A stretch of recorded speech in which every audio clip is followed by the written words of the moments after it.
Kakao merupakan salah satu komoditas hasil pertanian yang potensial di Indonesia. Menurut Direktorat Jenderal Perkebunan 2014, luas perkebunan kakao tahun 2013 mencapai 1,7 juta hektar.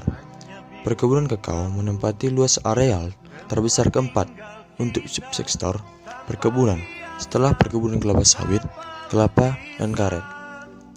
Selain itu, ekspor komoditas kakao memberikan sumbangan devisa terbesar ketiga setelah ekspor komoditas kelapa sawit dan karet, yaitu 1,2 miliar US dollar. Ekspor kakao Indonesia selama tahun 2000 sampai dengan tahun 2009 masih didominasi oleh biji kakao. Hal tersebut bisa dilihat dari gambar yang menunjukkan ekspor biji kakao jauh di atas kakao olahan.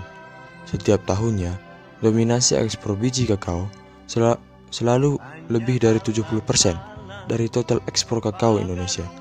Bahkan, pada tahun 2009, dominasi ekspor biji kakao mencapai 82%.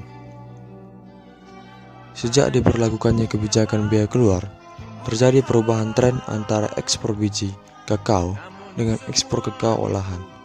Ekspor biji kakao sebelum tahun 2010 memiliki tren meningkat, kemudian trennya menurun setelah tahun 2010. Pada tahun 2010, ekspor biji kakao mencapai 472.000 ton, kemudian mengalami rata-rata penurunan 21% setiap tahun, menjadi 63.000 ton tahun 2014. Sedangkan ekspor kakao olahan yang cenderung stagnan sebelum tahun 2010 menjadi meningkat tajam setelah tahun 2010.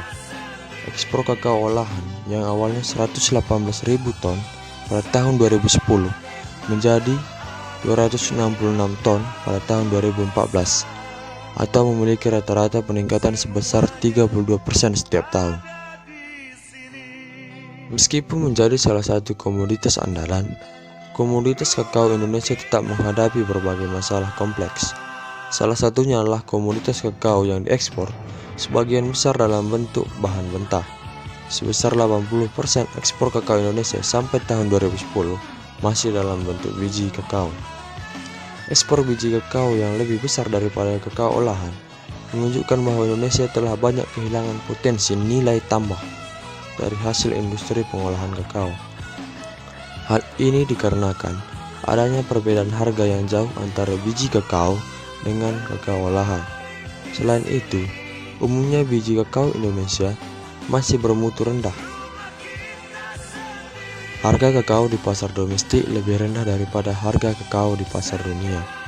Hal ini disebabkan oleh rendahnya kualitas biji kakao yang dijual oleh petani. Petani kakao sebagian besar masih menjual biji kakao yang tidak melalui proses fermentasi. Proses fermentasi kakao sebelum diekspor dinilai penting untuk meningkatkan daya saing kakao nasional, juga untuk menjawab peluang tren kenaikan harga komoditas perkebunan andalan itu di pasar dunia. Kualitas kakao akan terpengaruh langsung, aroma dan warna biji kakao akan optimal. Selain itu, biji kakao fermentasi dapat dimanfaatkan mulai dari lemaknya, bungkil, dan pastanya.